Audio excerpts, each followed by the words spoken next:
አፍቅሬ ካልሆነልኝማ ተው ልኑርበት እዛው ከተማ። አሰላሙ አለይኩም ወራህመቱላሂ ወበረካቱሁ። ውድና የተከበራችሁ የቻናላችን ቤተሰቦች ሰላማችሁ ይብዛያን። እስኪ ስለ ጽናትና ስለ ኪሩቤል ፍቅር ትንሽ ነገር ይዘንላችሁ መጥተናል። ላይክና ሰብስክራይብ፣ ሼር፣ ኮመንት በማድረግ ጀምሩት እንላለን ቪዲዮውን። ጽናትና ኪሩቤል ወይም ኪራ በተለምዶ የምናውቀው ዘወትር የሚለቀቅልን በሳምንት 4 ወይም 5 የጽናት ድራማ በጣም እንወደዋለን፣ እናፈቅረዋለን። እውነት ነው የምላችሁ የእነሱ ድራማ እስከሚለቀቅ ብለን በጉጉት ነው የምንጠብቀው። ምክንያቱም ብዙ ነገሮቻችን ከስደት እህቶችና ወንድሞች ጋር የተያያዘ ነገር አለው።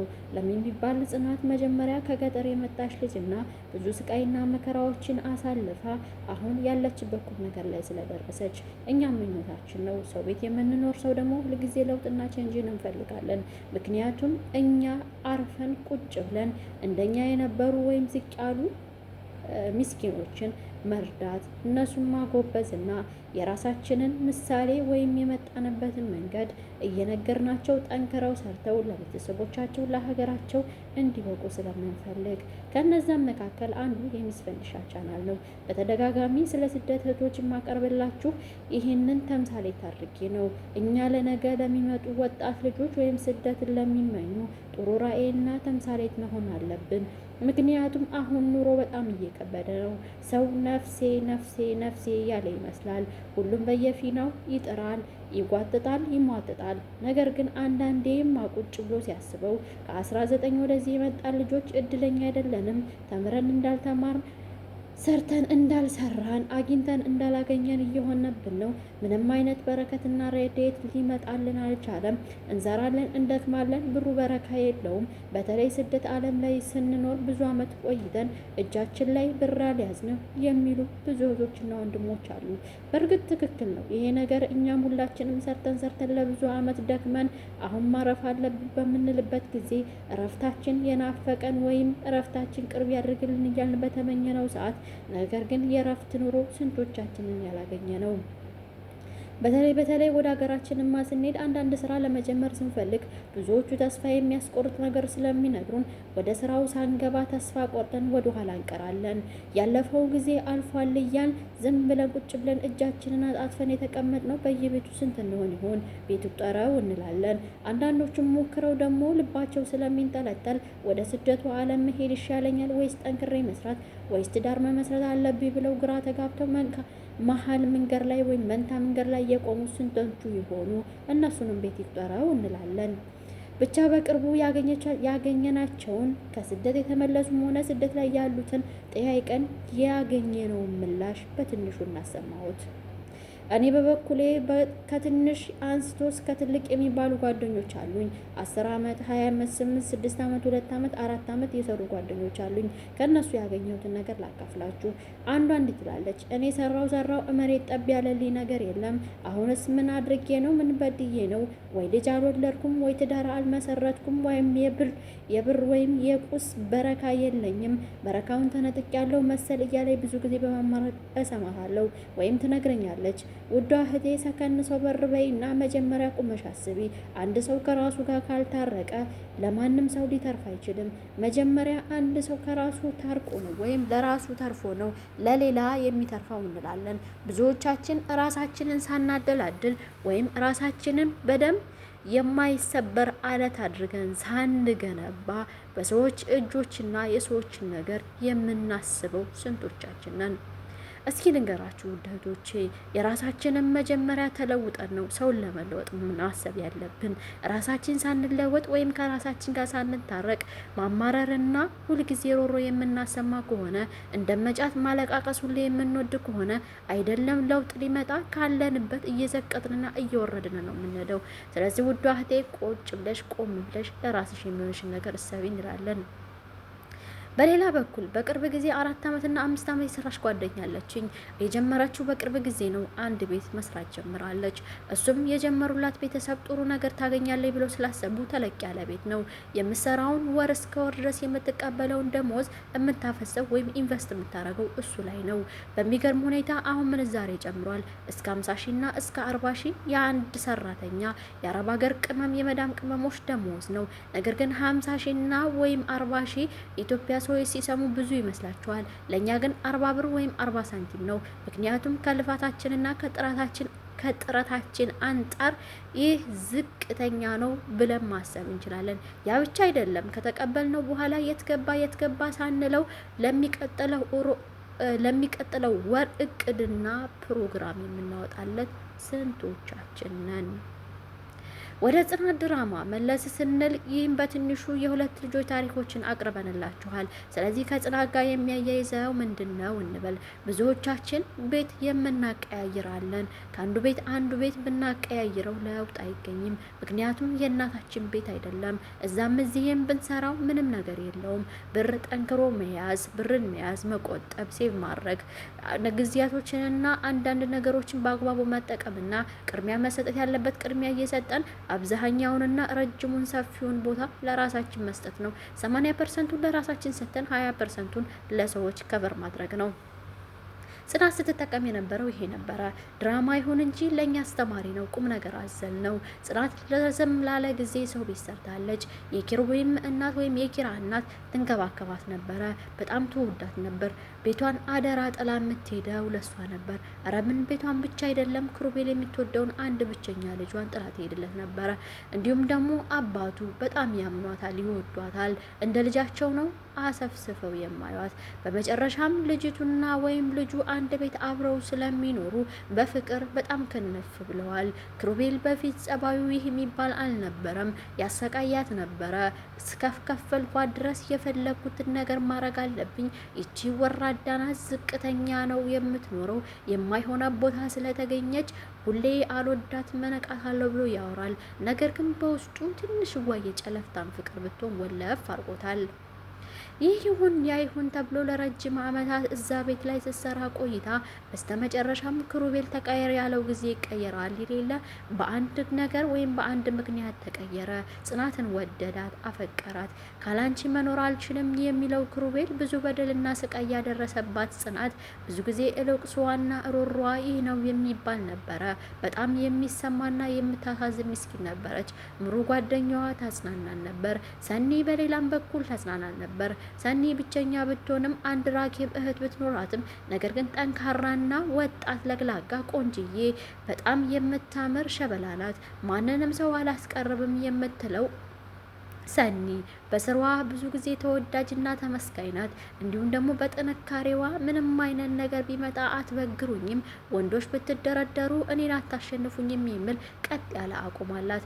ነገሩ የእሷ ብቻ አይደለም፣ የራኬብ እህቷ እንደዚሁ ናት።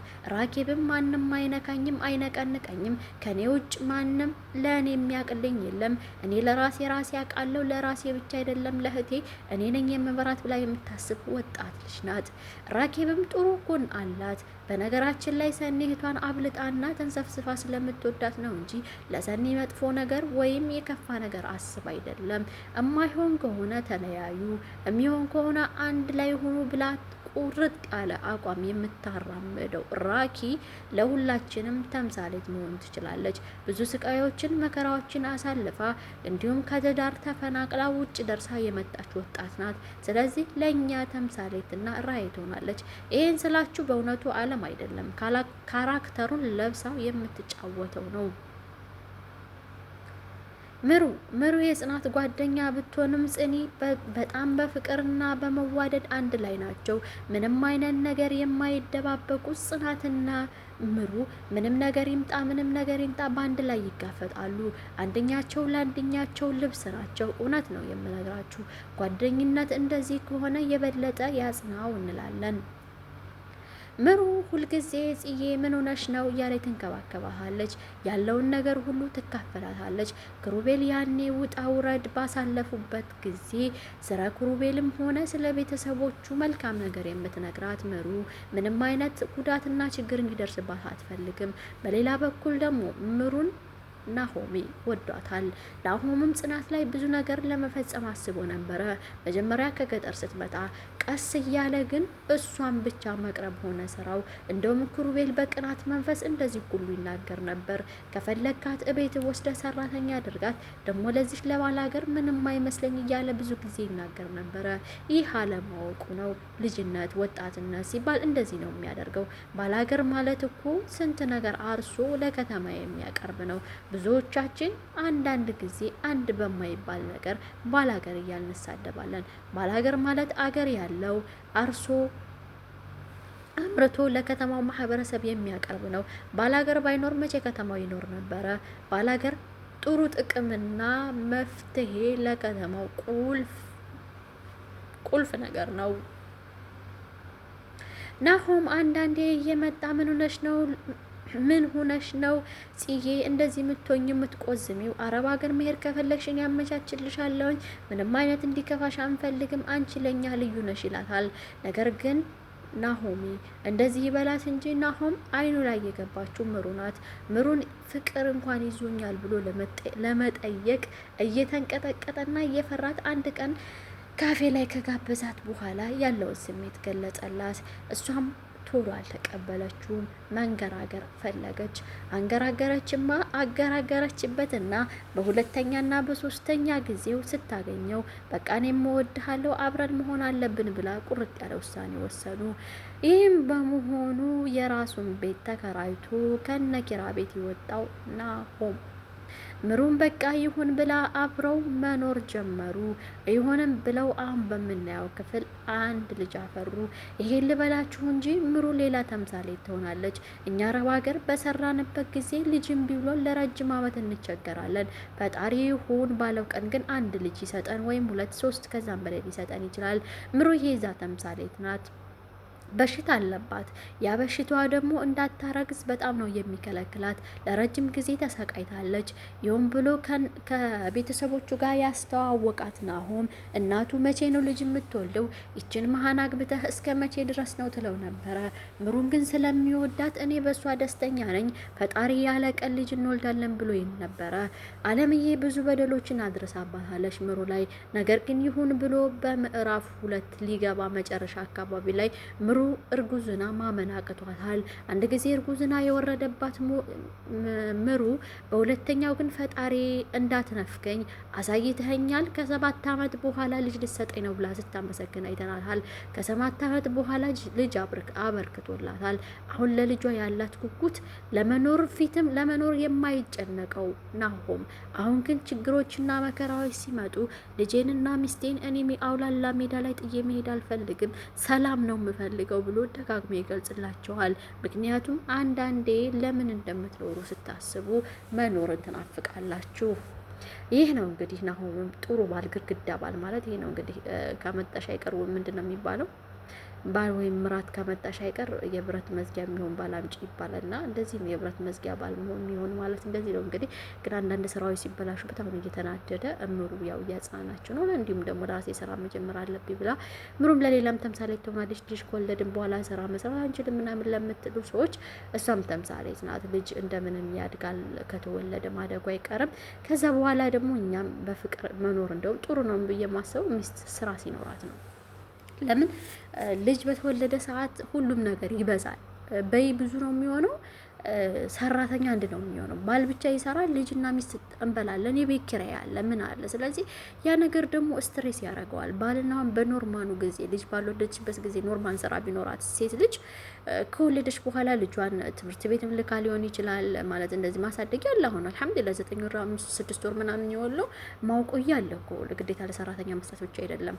ሰራተኛ ከፈለጋችሁ ቤታችሁ ውስጥ መስጠት ትችላላችሁ። እንዲሁም ደግሞ ማቆያ ውስጥ ወስዳችሁ ማቆየት ትችላላችሁ። ስለዚህ ያ ነገር ደግሞ ለሴቶች ትልቅ አድቫንቴጅ አለው። በፊት ልጆች እናቶችና አባቶቻችን እንዲህ ነበረ ሲያሳድጉ የነበረው። በወገባቸው አዝለው ወፍጮ እየፈጩ በወገባቸው አዝለዋል በራሳቸው እንጨት ለቅመው እየመጡ ምን እያሉ ያሳደጉን። የአሁን ልጆች ደግሞ በጣም ጨምላቆች ነን። እውነቴን ነው የምነግራችሁ ከኔ ጀምሮ ማለት ነው። ከወለድን በቃ ነገሩ እኛም አይፈረድብንም። እንደ በፊቶቹ ጠንካራ አይደለንም፣ ልፍስፍስ ነው የሚሆኑት። በፊቶቹ በጣም ጠንካራ ጎበዞች፣ ታታሪዎች ናቸው። እና ምሩም አሁን ልጇን ለጽጌ ሰጥታ ወደ ስራ ገብታለች ማለት ነው። ምሩ ልጇን ለጽጌ ሰጥታ ወደ ስራ ገብታለች። እውነት በሚቀጥለው ምን ይፈጠር ይሆን? ናሆሜ በዚህ ጉዳይ ይናደድና ይባሳጫባት ይሆን?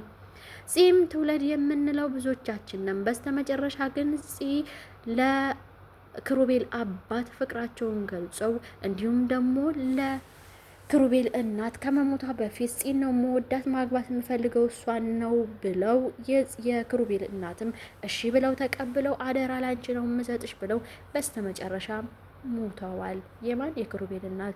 የክሩቤል አባት መጀመሪያ ባይቀበሉትም ነገር ግን ራሳቸውን ካረጋጉ በኋላ ልጄ ከወደደና ካፈቀረ እኔ ልከለክለው አልፈልግም፣ ስለዚህ ልጄ ዋናው ማስደሰቷ ነው፣ ይሁን ችግር የለውም ብለው የተቀበሉት የክሩቤል አባት ክሩቤልን እንደሚድሩትና በደንብ እንደሚደግሱለት ተናግረው ነበረ።